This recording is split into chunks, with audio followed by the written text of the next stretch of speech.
Today is Saturday, June 6th. This is 1920 Woodland Lab in South Plainfield. We got to deal with issues with this bathroom. So this bathroom was put in with no permits. I'm just going to kind of pick out all the problems. Number one is I do know they did use pressure treated sill plates. I can see back there. We do have insulation behind the walls, but the problem is going to be that these pipes are run between the cinder block and the insulation. So I'm almost positive they didn't insulate these pipes or wrap them, number one. I don't know if the shower diverter has integral stops, but if it doesn't, I mean, 2 shut-off valves can be put there, no problem. This door doesn't open and close because they have it cut right down to the floor. So that's going to have breathing issues for the exhaust fan, which I didn't check outside, but I believe it told it is vented. So I'm going to assume it is. I think I saw pictures. The problem when they use the bathroom upstairs, here's the main stack. If they flush the toilet upstairs, this toilet's going to start gurgling.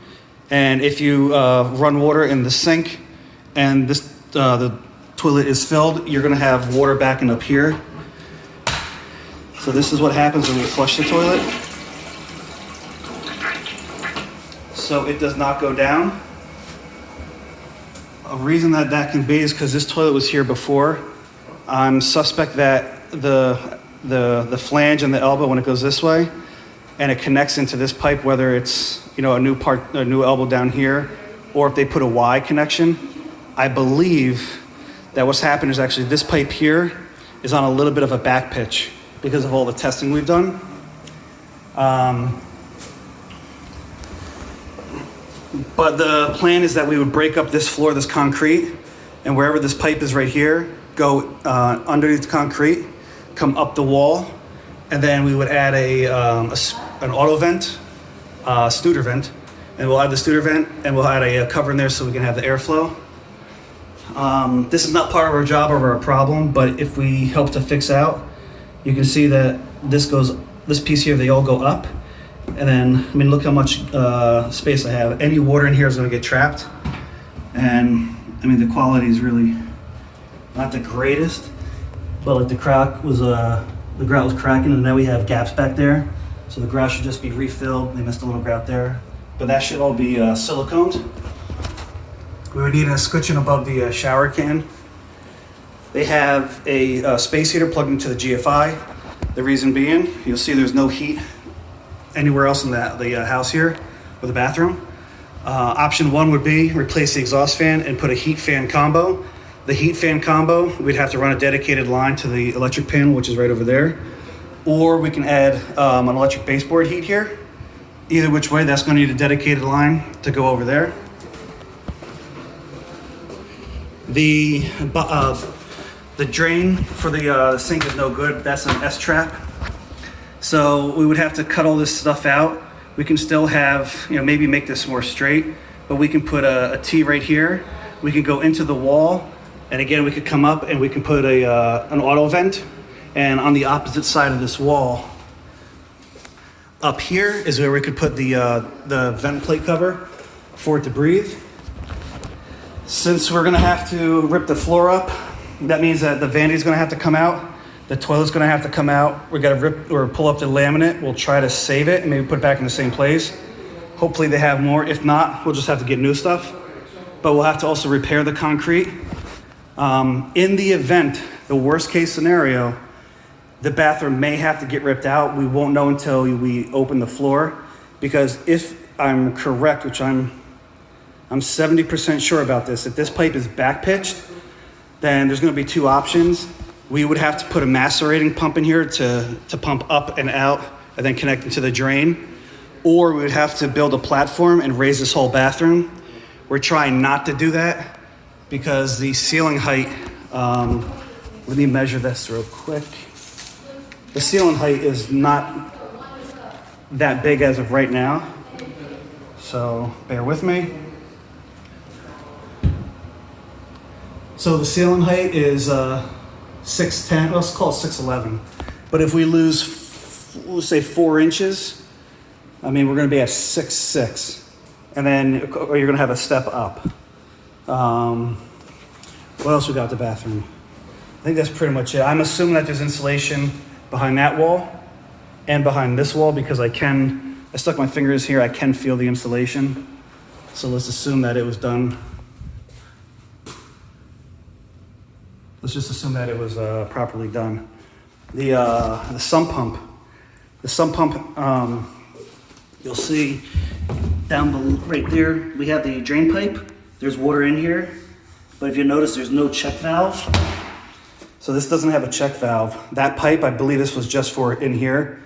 So they have this grate, which does help the water. They even have little channels, so it's pretty good to stop. But if there's concrete work being done, they may actually just build a little channel, connect the pipes, and then put a secondary drain just in there because there's water coming just from these spots. They're gonna waterproof this from the outside, but it would be good just to have that secondary one because when you open this door, all the water is trapped right here because it's a very tight seal. So the water actually is not really coming until you open the door. Thus, you could also see all the condensation right here. For the sump pump, that needs to be a GFI. I didn't test it, so it might be connected to a GFI line, but I'm gonna assume that it's not. So it would either have to be a single outlet, or if it's 2 outlets, it would need to be the GFI. For the hot water heater, this is the Navigant unit. Number 1, the flex gas line should come out. This can easily be hard piped, but you need to be hard piped and have the sediment trap, which they don't have here. I don't know why this is open over here because this is just for the condensation drain to go over. We should probably just remove the T and have the trap in there, which it will go all the way into the sump pump. There's not much we can do with the 3/4 inch going to the 1/2 inch pipe. That is what it is. Everything kind of seems okay over here, but this discharge pipe needs to be down a little bit more, and the sand transfer water. This needs to be either GFI or single. It's better to put a GFI in there. They also have the shark bite fitting up here. Because this pipe is being bent, it's not perfectly in straight here. So I would actually remove this shark bite fitting, put a butt connector on here, extend it so the pipe, instead of being bent, it's gonna bend and it'll eventually straighten itself out, and then put the connection down here somewhere.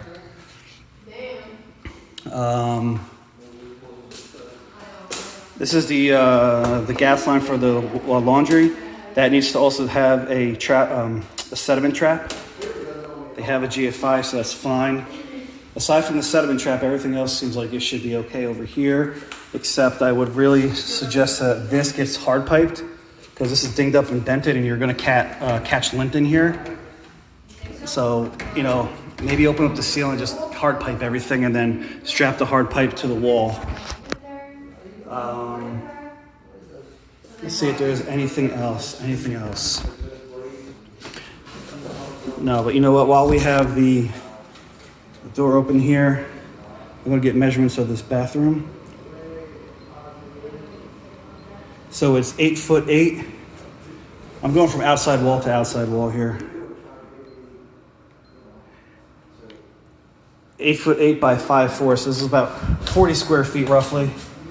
And we'll just do another slow scan. It's a low profile LED light fixture.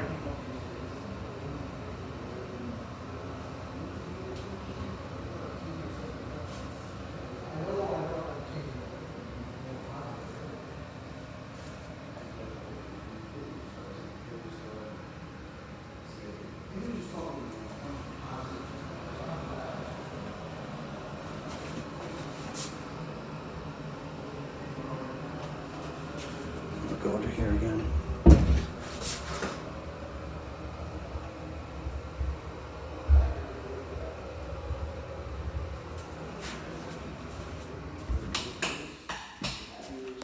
Okay, that's it.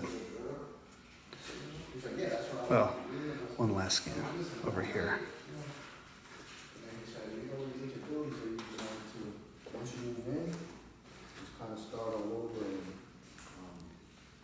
Okay.